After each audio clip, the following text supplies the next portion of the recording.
Hi, my name is Malcolm Travers. I'm the editor-in-chief of the Male Media Mind, and this is my new video series I'm calling The Last Word. I'm starting with The Last Word because I'm hosting the M3 Weekly Hangout for the Male Media Mind, and every Sunday we pick a few of the hot topics that I post on social media, and sometimes we have a lot of contributors on, and I introduce the topic, we read some of the comments, and part of my role as a host is to make sure that everyone gets a chance to speak. Oftentimes, I have to sacrifice my own opinion in order to, allow other people to speak and make sure that the discussion continues on.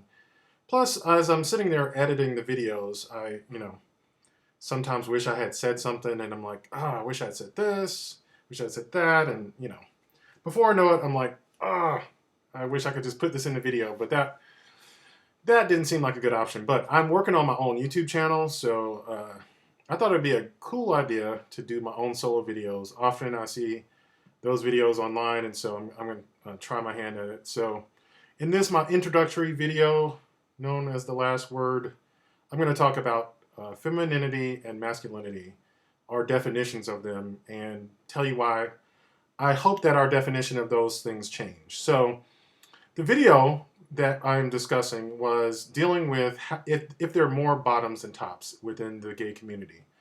And that discussion began with, saying like these memes where it was something like straight out of Compton memes. One was like straight out of LA or straight out of Atlanta, or it had a picture of Atlanta and it says straight out of Tops. And there was this other one of some gay men running, and it said, when a dominant top moves into the neighborhood. Basically just joking about the fact that all the time you hear these complaints about there being more bottoms than tops.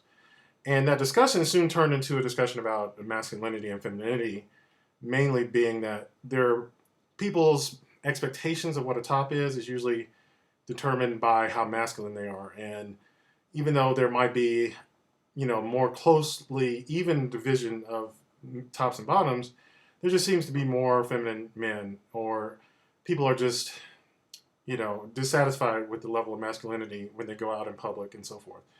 So that then became a conversation about masculinity and femininity. Soon that discussion turned toward what does it mean to be masculine and feminine. I actually brought up a conversation that we had privately dealing with attraction to masculinity. And many of the panelists disagree with me. In fact, I think only Xavier and one of our audience members agreed with me. So the question was, is an attraction to masculinity a feminine trait? I argue that it was, and everyone else disagreed with me because I think people had a very narrow definition of what femininity is. So I just wanted to try to define masculinity and femininity in a more broad way. Most people on the panel associated femininity with feminine sexual characteristics, such as how you walk, how deep your voice is, what you wear, sort of like, yeah, girl, certain mannerisms and idioms. And I was saying that there's a deeper personality, almost even spiritual definition to femininity and masculinity. But then there's just a basic definition is that, masculinity or something to be defined as masculine means it's associated with the male gender. If something is feminine, it's associated with the female gender. So you could say construction workers are masculine because we associate that with being men. Same with, say, businessmen, even though there are plenty of women in business, but they often are like wearing suits. And it's a masculine profession. Police officers, military personnel, very masculine professions. Then you could say a nursing being a feminine occupation, or librarian, or a school teacher, which I would say are all feminine jobs, even though they don't necessarily make the people who are librarians or nurses or school teachers feminine in their sexuality or their sexual characteristics. They are feminine because more women are associated with that job than men. And so that to me is, maybe not something that I wanted to debate in this video, in the discussion that we had on air, because I think we were just talking about two different definitions of masculinity. But I think the question about what's masculine and feminine, even though we were arguing back and forth about it, I felt like arguing over a definition is kind of pointless. But I thought it brought up an interesting dilemma that I think a lot of gay men face, or all men face, which is I think we're really ashamed of our feminine traits. I almost hesitate to say that someone else has a feminine trait because that would come off as an insult. And I don't think it necessarily should be. I mentioned in the video that I believe reading, being a bookworm, is a feminine trait. That, the vast majority of novel readers are women. And so if you happen to be a bookworm, that would be somewhat of a feminine trait. And I don't think there's anything to be ashamed about that. But to say that it's feminine to a guy will be seen as an insult. And I just wish that it wasn't. One of the things that I brought up in the video was this book on Taoism that I was reading. And I think it definitely opened me up to a different way of thinking about masculinity and femininity. And it was talking about yin and yang. In the tradition of the Japanese tradition of yin and yang, they were the divine masculine and the divine feminine.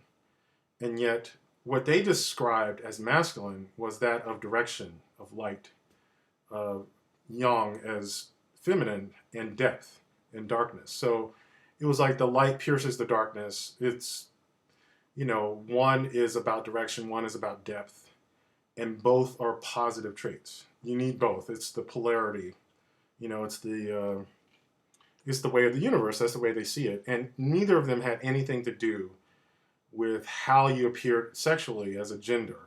It was just more of a philosophical, spiritual principle that, if you embodied masculine energy, you were about action, about direction, whereas a feminine energy was about contemplation and knowledge. Both are positive and both permeate in both directions. If you've seen the yin-yang symbol, you see that it's fluid, it mixes, there's a little bit of both in each, but they are different, and they are of different polarities. So I don't know, in that whole discussion, I just felt like I needed to take a step back and say, look, I embrace my feminine side. After having that discussion about femininity and masculinity, I had to realize that I've had to take a journey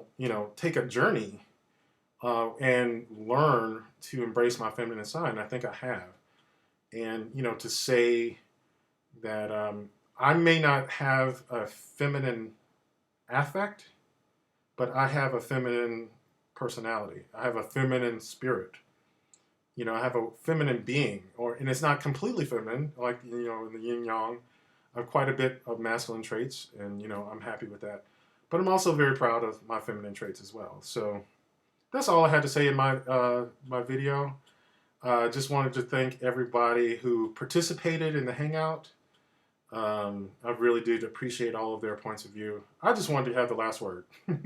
But maybe not the very, very last word, because I would like to get your input on what you believe femininity and masculinity is, and to give me some of your feedback. So in the comments here, drop your opinion, ask me a question. You can also inbox me or email me at bigmouth2@gmail.com. Make sure to visit malemediamind.com and join our separate communities on Facebook and Instagram, Pinterest, you name it. They're all on the sidebar in the Male Media Mind.